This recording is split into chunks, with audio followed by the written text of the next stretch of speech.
inisial yang diangkat dari brand yang kami persembahkan untuk keluarga Indonesia. Dimulai dari Miracle Glutaskin, My Gluta, dan My Glutafit. Dengan sekaligus membawa filosofi Miracle of Giving, MG secara serta-merta telah menjadi identitas sekaligus the way of life. MG Family, keluarga besar dengan semangat berbagi yang sama. Dengan makna Miracle Giving is faith and altruism with meaningful intelligent ways to live young forever. Yang jika dimaknakan secara utuh menjadi keajaiban memberi sebagai sebuah keyakinan untuk mengutamakan orang lain dibandingkan diri sendiri, atau itsar dengan hal-hal yang berarti dan dengan cara yang cerdas untuk mendapatkan kehidupan muda dan abadi, yaitu jannah. Berangkat dari filosofi tersebut, sampai hari ini terhitung Februari 2021, MG Family telah memiliki beberapa program utama, di antaranya bekerja sama dengan filter air minum Telaga. Filter air untuk menghasilkan air siap minum memenuhi syarat kesehatan sesuai Peraturan Menteri Kesehatan Nomor 492 Tahun 2010 tentang persyaratan kualitas air minum dari bahan baku yang tersedia di sekitar kita. Dengan memboyong moto Telaga untuk semua kebutuhan, filter air minum Telaga bertujuan menyediakan air minum sehat di tempat publik seperti masjid, sekolah, pesantren, dan lainnya. Menyediakan air minum bersih di lokasi bencana. Menyaring air bersih sehat di rumah untuk kebutuhan rumah tangga. Dimulai sejak Januari 2020 sampai Januari 2021, MG Family bekerja sama dengan filter air minum Telaga telah berbagi lebih kurang 52 telaga untuk masjid-masjid. Pemasangan dilakukan seminggu sekali setiap hari Jumat.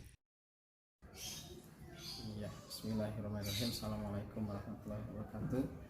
Alhamdulillah kami mendapatkan bantuan filter air dari MG Family. Mudah-mudahan berkah kepada MG Family dan juga mudah-mudahan bermanfaat untuk jemaah Masjid Al-Firdaus di Jalan Baladewa. Demikian, assalamualaikum warahmatullahi wabarakatuh. Waalaikumsalam warahmatullahi wabarakatuh. Program selanjutnya adalah program sekolah SDIT Baitul Muttaqin. SDIT Baitul Muttaqin adalah sekolah dengan basis masjid, dengan tujuan anak-anak dikenalkan sejak dini untuk ikut memeriahkan masjid-masjid. Selain belajar ilmu ekstrakta dan ilmu agama berbasis Al-Quran, SDIT Baitul Muttaqin juga mengajarkan anak-anak kepada program ekskul seperti berenang, memanah, berkuda, dan lain sebagainya. SDIT Baitul Muttaqin menerapkan sistem pembayaran iuran secara infak, yang mana para wali murid tidak dibebankan iuran sekolah dengan jumlah mutlak setiap bulannya. Dengan kata lain, para wali murid diberi kebebasan untuk membayar iuran sesuai kemampuan masing-masing. SDIT Baitul Muttaqin semenjak tahun 2016 berada di bawah Yayasan Lembaga Sedekah Indonesia Bandung, dan terhitung tahun 2021 telah berubah menjadi Yayasan MG, yaitu Yayasan Mendidik Generasi Family. Program selanjutnya adalah GEBER, yaitu Gerakan Berbagi Beras. Berangkat dari bentuk kepedulian terhadap sesama, terlebih semenjak pandemi COVID-19, MG Family menyisihkan sebagian dari penghasilan ke dalam bentuk beras yang dibagikan kepada teman-teman yang membutuhkan. Setiap bulannya, MG Family Pusat telah menyumbangkan minimal 1,5 ton beras per bulan. Ditambah pula dengan sumbangsih para distributor MG Family di setiap daerah masing-masing di seluruh Indonesia.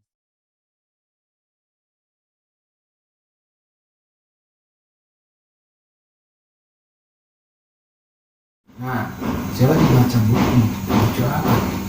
Tentang fighting story. Fighting story beneran. Ternyata ada yang nulisnya ada di sebelah saya nih. Kita kenalan dulu gitu. Assalamualaikum. Waalaikumsalam warahmatullahi wabarakatuh. Silakan. Insyaallah. Nah, namanya Ihsan K. K-nya apa nih? Iya. Suhartono. Ini berarti orang Jawa. Orang Jawa ini. Oke, orang Jawa. Ini Ihsan. Pertama kita tahu dulu. Kang Ihsan, K-nya apa nih, Kang? Kayaknya orang tua saya kasih namanya Komarudin. Komarudin, bro. Komariyah berarti ya. Bulannya agama ya. Bulan agama ya. Berat ya. Iya. Tapi saya sekarang jadi panggilan cucu saya namanya cucu, panggil saya Kiboy. Kiboy. Jadi kayaknya kita pakai Kiboy ya. Kiboy juga. Kiboy. Aki-aki mandinya pakai sabun Lifebuoy. Aki-aki yang masih anak kecil lagi. Iklan dong. Masih main aja gitu ya. Oke. Masih main aja. Guys, ini agak berbeda. Kalau kita kemarin kita berlumpuran, kita ke sungai, kita naik motor, kita kemana, terus kita ada giving. Nah, kemarin berlanjut dari saya giving kemarin program Geber nih. Gerakan berbagi beras yang ada di Sikradago, Parayangan, Kota Petani. Nah, orang yang saya bilang Kak Ihsan, nah ini orangnya. Insyaallah. Nah ini, kenapa saya sedikit tertarik dengan bukunya.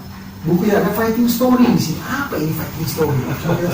Kang, kenapa kami sebutin Bapak bikin buku, Akang bikin buku namanya fighting story? Oh ya, terima kasih nih untuk yang penting pertama terima kasih udah datang ke tempat kita nih. Siap. Terima kasih ngomong nih ada minuman nih. Widih, mantap kali. Boleh. Ini minuman mudah-mudahan bisa bikin sehat dan makin kece. Ya, bismillah dulu ya. Bismillah. Sunai guys, minum 3 kali pakai bismillah. Alhamdulillah. Namanya My Guta. Masya Allah. Ada sini ya. Jadi ini buku ceritanya saya bisnis dan punya distributor. Lalu ya kita ngumpul lah tiap tahun. Nah tiap tahun kita selalu bikin story lah. Kita bikin cerita gitu kan. Ya ngumpul aja ngobrol lah, hangout lah. Oke. Cuma kan ada bisnisnya jadi kita memotivasi dong gitu. Nah kita bingung mau ceritain apa. Nah kebetulan istri saya udah deh bikin buku aja. Saya terusnya nggak pede, artinya cerita apa sih bisa diambil dari saya, tapi udah bikin aja karena nggak ada lagi yang mau kita bikin. Masa saya menceritakan apa yang saya alami. Nah ini Perjalanan hidup akan cerita apa? katanya begitu, biografi lah kira-kira. Oke. Little biografi lah, jadi part of my life lah. Jadi intinya di buku itu nyeritain bagaimana kita berjuang. Dan di sini kita menghindari kata sukses story. Tadinya penulisnya Mbak Kinkin itu bagus banget ya. Ini membuat kalimatnya bagus sekali. Terima kasih Mbak Kinkin ya. Jadi ini persembahan buat para distributor saya dan seluruh teman-teman kita semua. Jadi kita ada story di sini yang menyampaikan kalau sukses itu yang saya pahami. Kenapa saya menolak kata sukses story? Wa ma zuhziha 'anil nar wa fil jannah faqad faz.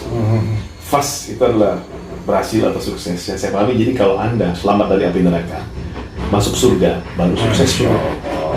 Jadi kalau masih di dunia cuma pakai helikopter sama Lamborghini doang belum sukses belum. Apalagi kalau hidup susah.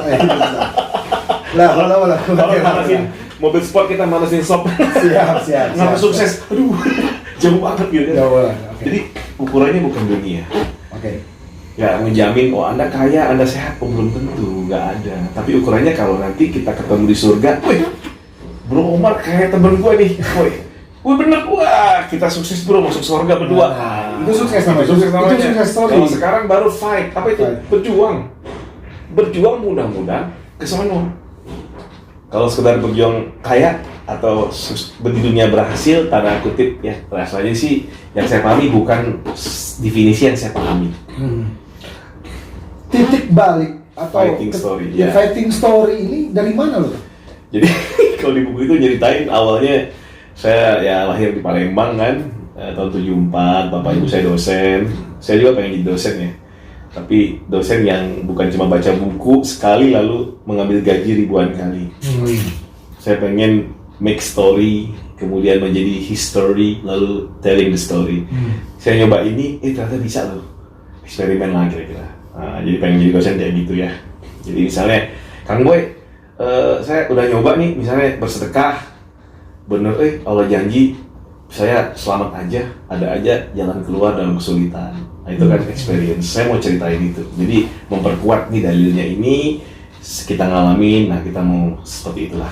Kalau dia sama-sama motivasi ya. Nah, orang tua saya dosen, saya pengen jadi dosen, cuma tadi nggak mau yang sekedar baca buku lalu teori doang gitu ya. Kita harus action gitu ya. Nah, kemudian saya 4 saudara, alhamdulillah ini kita ya dekat lah ya. Alhamdulillah adik saya juga baik-baik lah, sayang sama saya, alhamdulillah seneng. Nah, cuma emang dari keluarga kita karena bapak ibu dosen, kita bukan usaha. Cuma saya dari kecil suka mikir gini, bapak ibu saya dosen terus apa namanya, kalau beli apa-apa tuh agak lama gitu ya. Saya pengen jadi dosen tapi kalau beli misalnya, itu lucu beli aja deh.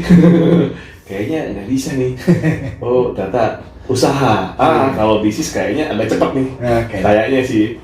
Nah, akhirnya dari awal pengen jadi pebisnis lah, ingin dagang lah. Pengen dagang ya. Sampai tamat SMA di buku itu diceritain saya nggak mau kuliah tadinya. Karena saya ngitung gini, saya pernah jualan topi. Satu topi untung 5.000 perak. Waktu itu loh, tahun 90-an kan. Waktu zaman Dilan tuh. Dilan lagi action, kita juga lagi jualan topi. Jadi kalau Dilan berantem, gua jualan topi. Dulu ya.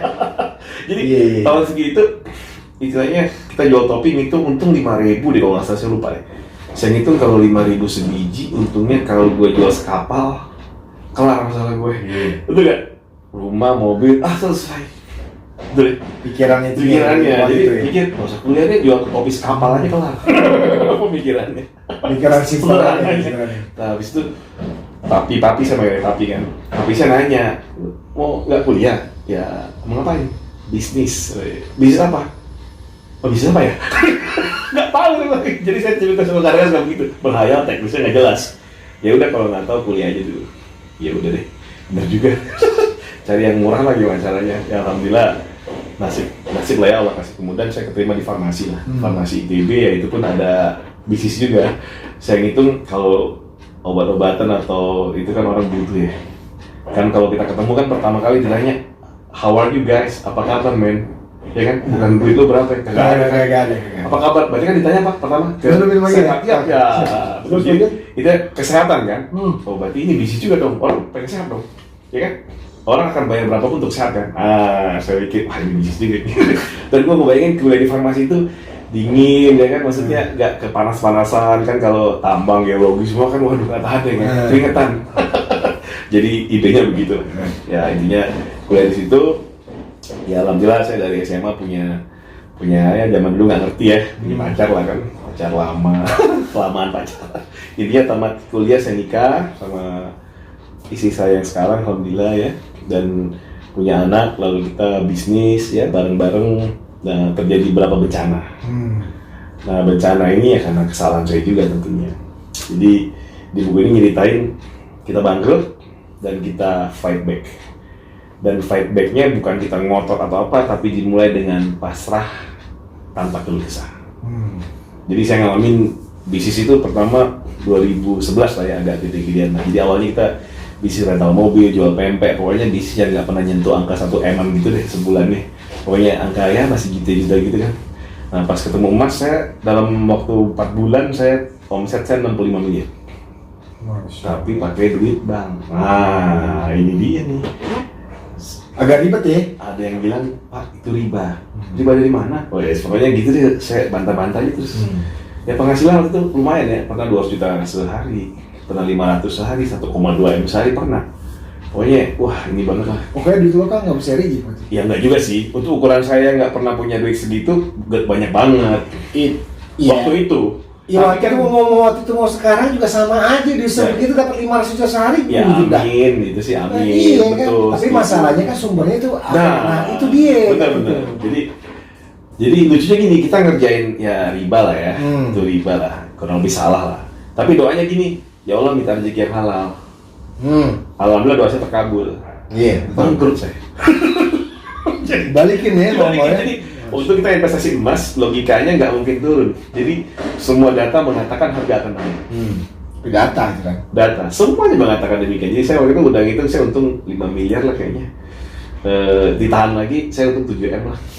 Tambah lagi 12 M, 1 M beli mobil, 1 M dandanin rumah, 5 M properti, 5 M batu bara, kayaknya asik nih. Asik, menghayal. Berarti pakai cengkang. Tapi sakit gak tuh? Sakit lah. Sakit lah. Pedih. Tapi Nah, ya, tapi dari itu baru jatuh pertama, masih ada jatuh yang kedua. Belum Oke. jatuh banget itu. yang ketika itu kan cerita gini. Sekarang jatuh lo kan yang paling pelik.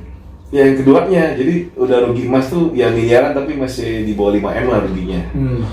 Intinya begitu. Nah, yang kedua karena udah kepalang pengen duit gede gitu kan. Yang kaya lah kasarnya. Ya gitu lah. Jadi akhirnya ketemu temen investasi ceritanya. Wah, ditawarin. Ya karena saya lugu gitu ya, percayalah intinya. Terus? Ikut aja. Ya sama seperti bank lagi awalnya. Ya mulai 300 juta, 500, 1M, bla bla bla sampai terakhir kurang lebih 10M lah. Muter uangnya. Subhanallah. Judulnya waktu itu, judulnya kira-kira saya tuh sebulan 500 juta nggak ngapa-ngapain lah. Asik. Judulnya. Judulnya kan? Judulnya. Realnya? Ya intinya waktu berlalu dan semua itu kayak bener, tiba-tiba ternyata ini bodoh. Dan terjadi saya kehilangan penghasilan segitu, kehilangan uang dan mesti mengganti karena 10M tadi bukan uang saya semua. Karena ada uang bank Uang tadi. bank juga sebagian, uang teman-teman juga ada juga. yang Jadi- mereka percaya. Kasarnya gini. Ya lo jatuh tertimpa tangga pula gitu jadinya. Betul, jadi kita naik tangga, atau tangannya diambil, kita jatuh. Pas kita dibawa, tangannya dipakai Begitu, lagi, betul. tapi diambil dulu tangannya. Jangan gitu. Sakitnya gila ya. Nah, terus kan. Tega banget ya. Berarti dari situ, di sini kan aku baca juga nih. Ada halaman 33 kalau saya Ya, di halaman 3 juga aku baca juga nih. Yoi. Ada namanya Miracle of Giving. Dari situ lo pasti dibaca. Nah, jadi di situ ada istilahnya ujian apa terindah. Jadi titik saya jatuh itu intinya saya tuh minusnya 5 miliaran kurang lebih ya. Kalau dibagi 2 tahun kurang lebih sebulan saya mesti ganti 200 juta Oke. per bulan. Jadi rumah yang saya miliki, mobil 5, Langsung. nol aja. Pokoknya habis, kita nggak punya Sampai saldo dulu di ATM ke 0 juga lagi. adalah dikit ya. PIP ya. Jadi itu cerita yang saya bilang kenapa terindah. Karena gini, when you have nothing, Oke. okay, you will find who loves you. Yes. Ya kan betul kan? Ketika anda udah gak punya apa-apa, baru tahu, oh ternyata temen gua bisa 1, 2, tinggal 2.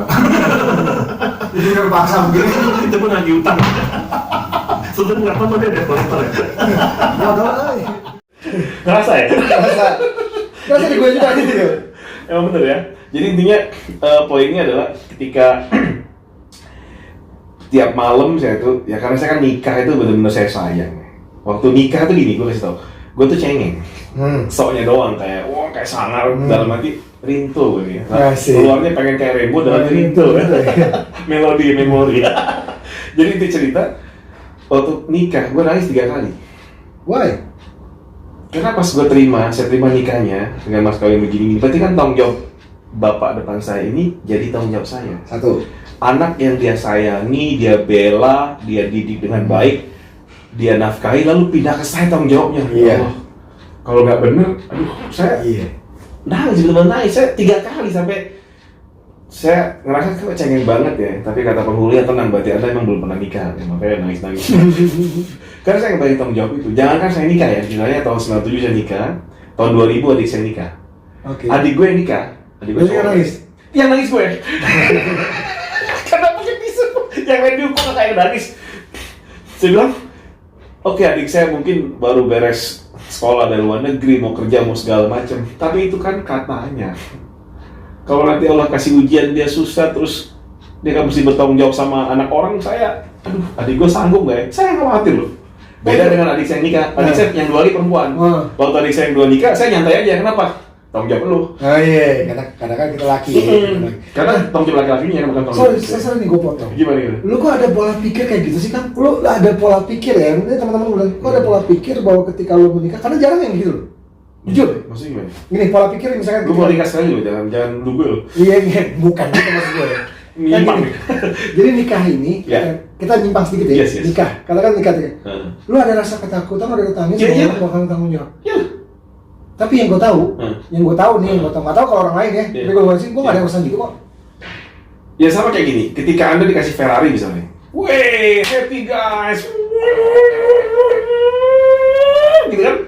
Wah, adrenalin kita, apalagi gue kan bohongan lari 300 tuh kayak gimana sih? Asik kan? Tapi kan ada bagian lain begitu terpelintir, Iya, maksudnya lu begitu terpelintir, masalahnya tadi, begitu terpelintir gumpel, lo ngantem sesuatu dengan kecepatan 300, yang sisa bola mata doang kali. Ingat apa bagian itu? Oke. Jadi everything itu kan ada dua sisi kan, ya kan, bright side and dark side lah ibaratnya. Enggak, Kita kan punya ketika dua sisi. lu kan ketika lu menikah usia muda. Manajemen resiko, iyalah. Ya 23 tahun. 23 tahun. Tapi ketika lu misalkan manajemen apapun manajemen risiko atau apa.